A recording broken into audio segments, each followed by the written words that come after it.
अस्सलाम वालेकुम। हमारी पिछली वीडियो में हमने मीन वैल्यू थ्योरम की जो वर्किंग थी उसको डिस्कस किया था। और रोल्स थ्योरम को डिस्कस किया था। आज हम डिस्कस कर रहे हैं कि मीन वैल्यू थ्योरम को यूज़ करते हुए जो डिफरेंट क्वेश्चंस हैं हमें उसको सॉल्व कैसे करना है। क्वेश्चन की स्टेटमेंट है, फाइंड द वैल्यू और वैल्यूज ऑफ सी। अब यहाँ पे ये वैल्यूज़ का जिक्र, क्योंकि समटाइम्स ऐसा होता है कि आपके पास एक से ज़्यादा वैल्यूज़ भी आ जाती होती हैं, ठीक है, इसलिए यहाँ पे वैल्यूज़ है that satisfy the equation this. ठीक हो गया। अब इसके लिए करना क्या है, से इसको सॉल्व है तो हम इसका ना क्वेश्चन नंबर 1 ट्राई करते हैं। ये वाला x square plus 2x-1 that defines on 0 and 1। तो जैसे कि आपको हम्म, मैं स्क्रीन ऑफ करके तो मैं स्लेट पे आता हूँ, तो फिर आपको वहाँ से गाइड करता हूँ, ठीक है।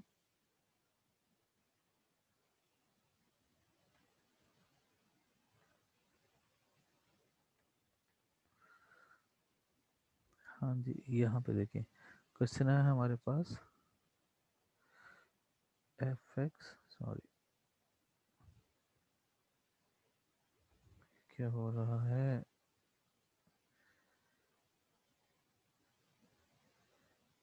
X square plus 2x-1। ठीक है। अच्छा, अब हम एक तो इसको जो है ना वो 0 1 पे ही डिफाइन था, ठीक है।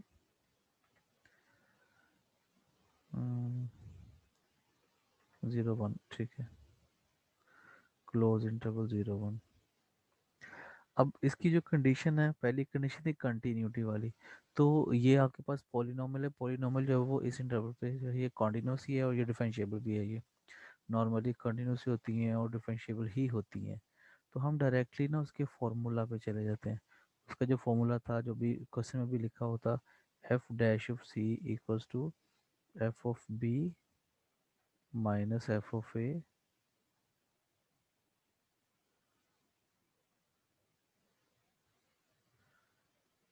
Over B minus A. तो इसमें फॉर्मूले में वैल्यूज लगाने के लिए हमें एक ये एफ ऑफ बी चाहिए और एफ ऑफ ए चाहिए। यहाँ से ये ए की वैल्यू आ जाएगी और ये वैल्यू आ जाएगी बी की। बस ये दो वैल्यूज रह गई हैं, तो इसके लिए हम दोबारा आते हैं क्वेश्चन की तरफ। अच्छा, इसमें हम पहले ज़ीरो रिप्लेस कर देते हैं। जब इसको ज़ीरो लगा के आप सिंप्लीफाई करेंगे तो आपके पास आंसर -1 आ जाएगा। पूरी इक्वेशन में आपने ज़ीरो रिप्लेस कर दिया। इसके बाद आपने 1 रिप्लेस करना है, तो एफ ऑफ 1 यहाँ से आ जाएगा। सिंप्लीफाई करेंगे, यहाँ से 1 आ जाएगा, यहाँ से 2 आ जाएगा, 1 प्लस 2 और ये -1, तो आपके पास फाइनली आंसर 2 आ जाएगा। ठीक है। आपने सिंपली क्या करना है, इन वैल्यूज़ को इक्वेशन में रिप्लेस कर देना जो भी आपने फॉर्मूला लिखा था उसमें।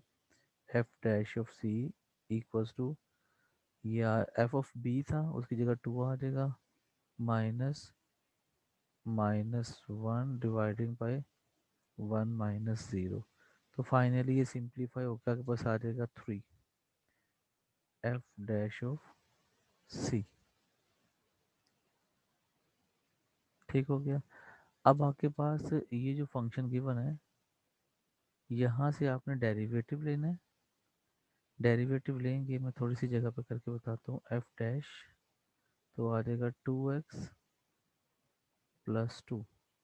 इसमें आपने x की जगह पे c रिप्लेस कर देना है, तो आपके पास आ जाएगा F dash of c equals to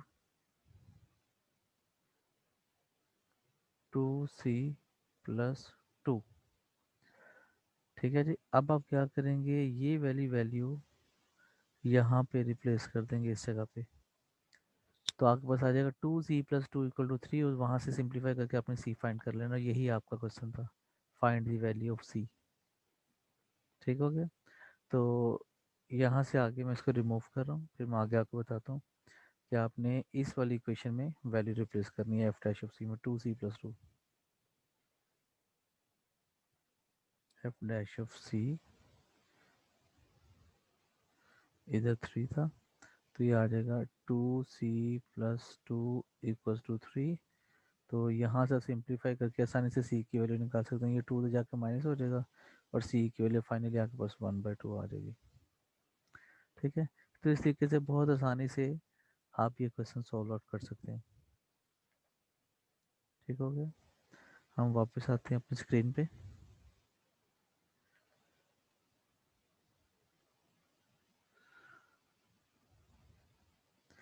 तो ये जो इसके रिमेनिंग क्वेश्चन है, क्वेश्चन नंबर 5 तक, ये बिल्कुल ऐसे ही होंगे। ठीक है, आगे चलते हैं। Which of the function in exercise to satisfy the hypothesis of the mean value theorem on the given interval? आपने ये चेक करना है कि वो उसकी हाइपोथेसिस को सेटिस्फाई करता है कि नहीं। अब इसमें सेटिस्फाई करना ना करना क्या है, जैसे कि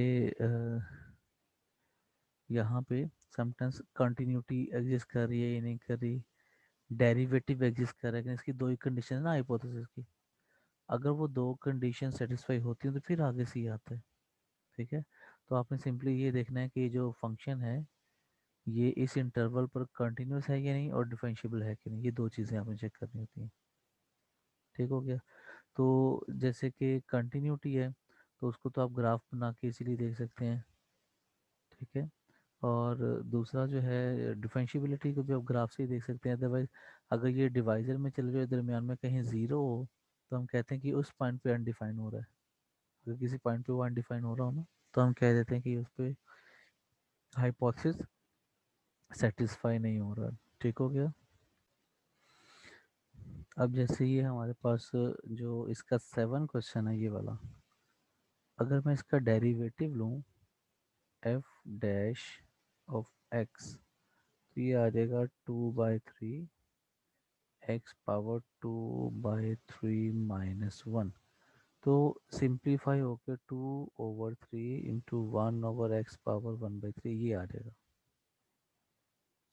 ठीक है, अब यहाँ से ये जो हमारे पास इंटरवल है ये वाला,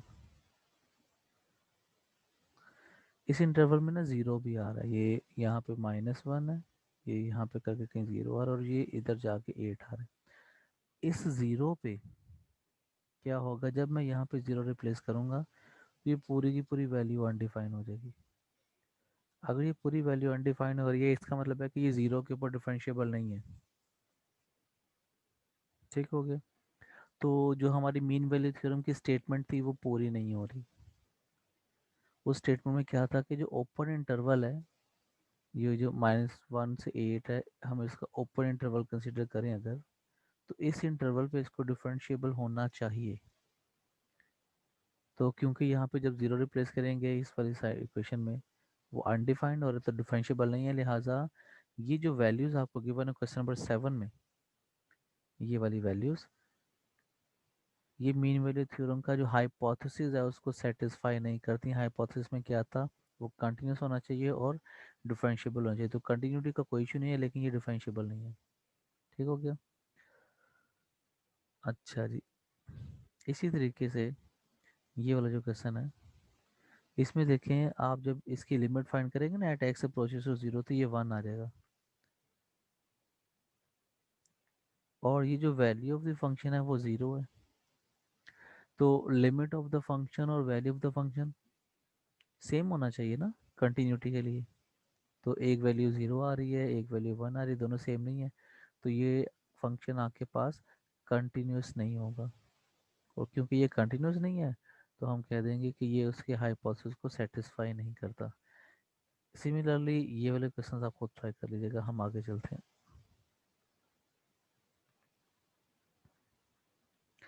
ये जो क्वेश्चन नंबर 14 है ये बहुत इंपॉर्टेंट है। इसमें कहते हैं for what values of A M and B does the function they satisfy the hypothesis of mean value theorem on 0 and 2। तो मीन ये जो वैल्यू का जो हाइपोथेसिस है वो क्या है कि आपके पास जो फंक्शन है वो कंटिन्यूस होना चाहिए। तो आप क्या करेंगे, इसकी कंटिन्यूटी आप चेक कर सकते हैं इस पॉइंट पे एट एक्स इक्वल टू 1। ठीक हो गया, और उसके बाद जब लेफ्ट हैंड डेरिवेट लिमिट और राइट हैंड लिमिट आप फाइंड करेंगे तो वहाँ से आपके पास एक इक्वेशन आ जाएगी।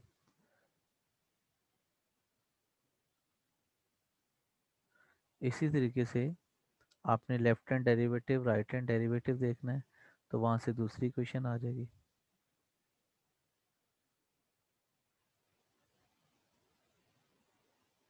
ठीक हो गया। और दो इक्वेशंस को आप साइमल्टेनियसली सॉल्व कर लेंगे, तीसरी इक्वेशन आपके पास ना यहाँ से आएगी, इस पॉइंट से, कि इसका ना left hand derivative eight zero मालूम कर लेना है। सॉरी, यहाँ से इसका राइट हैंड डेरिवेटिव आएगा और ये जो वैल्यू द फंक्शन आप इसके साथ इसको ज्वाइन करना, मतलब राइट हैंड डेरिवेटिव और साथ में वैल्यू ऑफ द फंक्शन। अब ये ज़ीरो पे आप चेक करेंगे, at X equal to zero के ऊपर उसका डेरिवेटिव, और सॉरी लिमिट यार, ये गलती से मेरे से डेरिवेटिव हो गया। Right hand limit equals to value, क्योंकि एक जो पॉइंट होता है उस पर लेफ्ट और राइट लिमिट आ रही है ये नहीं आ रही, तो इस पॉइंट पे आपके पास ना राइट हैंड लिमिट आएगी। ठीक है, लेफ्ट हैंड लिमिट उस पॉइंट पे एग्जिस्ट नहीं करेगी, तो राइट हैंड लिमिट आप यहाँ से निकालेंगे, एक्स को जीरो पुट करेंगे तो यहाँ से ए आ जाएगा और वैल्यू द फंक्शन आपके पास थ्री आ जाएगी, तो ए की वैल्यू थ्री आ जाएगी इस तरीके से। ठीक है, तो बाकी इन दोनों को यूज़ करते हुए आपने लेफ्ट लिमिट राइट लिमिट निकालनी है एट ज़ीरो, फिर लेफ्ट डेरिवेटिव राइट डेरिवेटिव निकालना वन पे, क्योंकि ये वन के ऊपर डिफाइन है यहाँ पे देखिए। ठीक है, तो वन के ऊपर लेफ्ट लिमिट राइट लिमिट, तो वहाँ से एक इक्वेशन आ जाएगी। फिर वन के ऊपर आपने लेफ्ट डेरिवेटिव और राइट डेरिवेटिव निकालना है, वहाँ से दूसरी इक्वेशन आ जाएगी, तो वो जो वैल्यू एम और बी है वो फिर आपके पास वहाँ से आ जाएंगी आसानी से, बहुत आसान है। ठीक है, ये आपने खुद ट्राई करना है।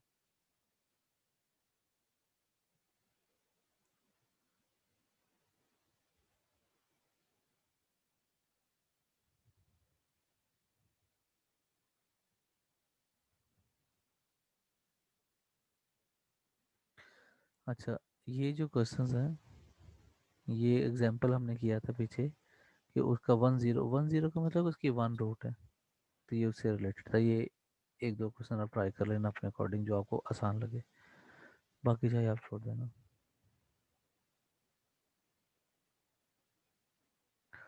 और ये वो जो हमने क्वेश्चन किया था इसमें डेरिवेटिव आपको गिवन है और एक पॉइंट गिवन है, तो आपने फंक्शन मालूम करना है। आप क्या करोगे, जैसे कि ये वाला क्वेश्चन है 37, आप इसको इंटीग्रेट कर दोगे, तो जब इंटीग्रेट करोगे तो एफ आपके पास आ जाएगा, डेरिवेटिव खत्म हो जाएगा, टू, और इसको इंटीग्रेट करेंगे एक्स स्क्वायर बाई टू आ जाएगा एक्स स्क्वायर, वन की इंटीग्रेशन करेंगे एक्स आ जाएगा प्लस कॉन्स्टेंट ऑफ इंटीग्रेशन सी, और ये आगे पास आ गया एफ एक्स। अच्छा, अब ये जो एफ एक्स आ गया है इसको वो एक नया नाम रख देते हैं कि ये एफ एक्स नहीं है, ये जी एक्स है, ऐसे कर देते हैं ना उसमें भी। अब वो क्या करेंगे, इसमें ये वाला पॉइंट रिप्लेस कर देंगे, मतलब लेफ्ट पे भी जीरो आ जाएगा, यहाँ पे जीरो, यहाँ पे जीरो, तो सी की वैल्यू उसमें जीरो आ जाएगी सिंप्लीफाई होकर। ठीक है, तो इस तरीके से आपके पास वो फंक्शन आ जाएगा।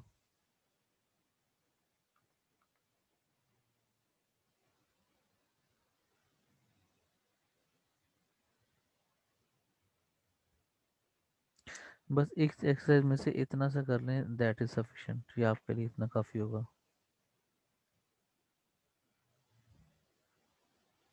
ठीक है, पूरी सिंपल इंटीग्रेशन के क्वेश्चन आपने दो तरफ इंटीग्रेट ही करना है और कुछ भी नहीं है।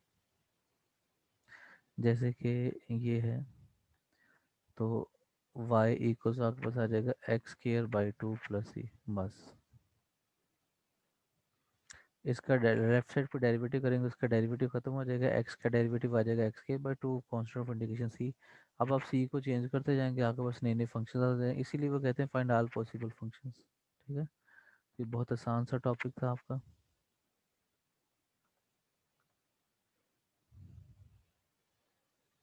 बस इस एक्सरसाइज में से आपने इतना ही करना है, बाकी छोड़ देंगे आप। अगर कोई मजीद क्वेश्चन हुआ तो हम बाद में डिस्कस कर लेंगे। ठीक है, और अगले टॉपिक में हम अगले लेक्चर में हम ये पढ़ेंगे। ठीक है जी, तब तक के लिए अल्लाह हाफिज़।